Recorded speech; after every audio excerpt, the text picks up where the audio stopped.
Now that Osama bin Laden is out of the picture, a lot of people wondering how our strategy in Afghanistan might change and whether we need to take a closer look at our relationship with Pakistan. Joining us live this morning from Washington to discuss this and where we go from here, Chairman of the House Select Intelligence Committee, Republican Mike Rogers. He was briefed on bin Laden's compound back in January. And also Democrat Loretta Sanchez, a member of the House Homeland Security Committee. Welcome to both of you this morning.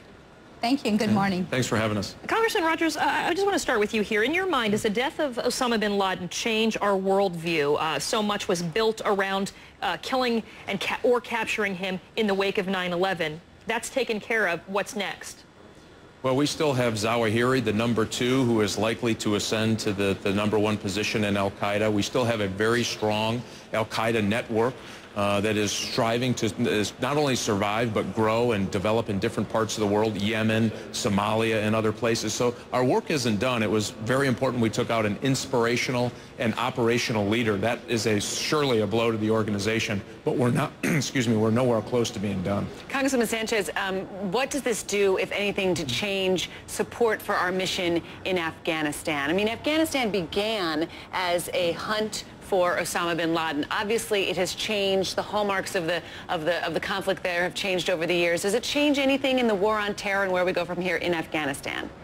Well, first of all, it's a great day that we've gotten Osama bin Laden. And we have to really thank all of our services who have been working so hard on this. And does it change what we do in Afghanistan? Well, it certainly points out that al-Qaeda and other groups like it who are loosely affiliated exist all over the world. They exist in smaller pieces. They sometimes work together. It's hard to go after them. Intelligence is incredibly important as far as the information we need to go after these people, our special forces and our military. And that's one of the reasons why I think we're trying to change or morph our military away from a conventional type of army where we might have 120 or 140,000 troops in Afghanistan. We're looking for a few people at this point. So if anything, this way of getting Osama bin Laden points to the fact that war is asymmetrical, that it's more about these special types of forces, that there's less and less a need for conventional army, not completely. We're still going to need them in some cases for the future, but that we really need to think about pulling those types of troops and that type of situation in Afghanistan back and really using different types of tactics to get where we need to be. It's interesting, Congressman Rogers, because there have been questions already percolating out there, you know, among the analysts, military analysts and others, about whether this sort of fuels the notion that we should be continuing with a counterterrorism strategy over a nation-building strategy. What's your take? Well, you have to remember, and every country is going to be different. And one successful operation like this doesn't mean we should throw out everything in order to reconfigure. And I don't think that's what the Congresswoman was saying at all. But right now you have the Taliban, which is very different from al-Qaeda. However, the Taliban is what allowed al-Qaeda to finance, to train, and gave them safe haven, is trying to make a comeback in Afghanistan. This spring is incredibly important. And we're going to need the 101st Airborne Division and the 82nd Airborne Division and the Marines to beat back what is a counterattack by the Taliban this spring. This could be the big moment, I think, in Afghanistan in the next few months. I think we're going to do fine. We're ready to go. Our soldiers are the best in the world. But that's a little bit of different strategy. So I think you have to use all of these strategies all at the same time, and we just have to understand how complicated it is. Again, Yemen is something that keeps me up at night.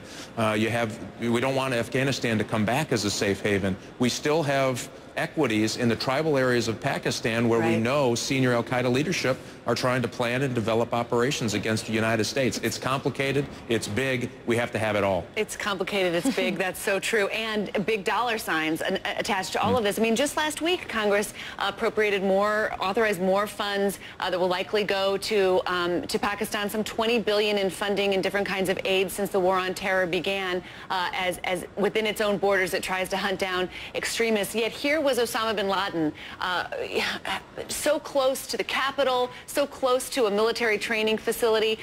It raises a lot of questions in Americans' minds about just what kind of an ally Pakistan is. I'd like you both to sort of respond to that. And as you go forward and have to authorize more of our money in this fight, does it give you pause? I'll start with you, Congresswoman.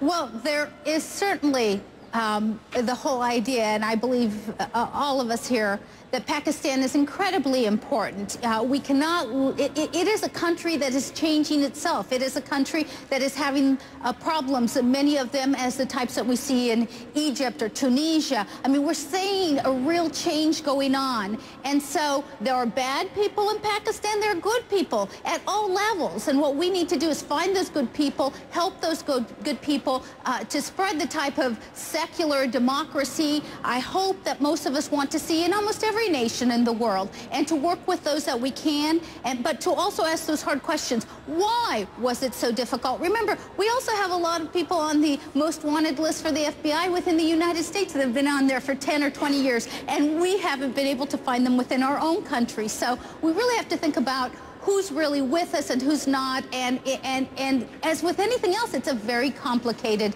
issue, and you can't just say, oh, it's a bad country, or it's with us, or it's not with us. You have to really say, who can we trust, who can we work with, and when we can't, we'll go it our own if that's what we need to do to get someone like Osama bin Laden. Congressman, you say that every single day you see intelligence that shows that people are planning attacks against us.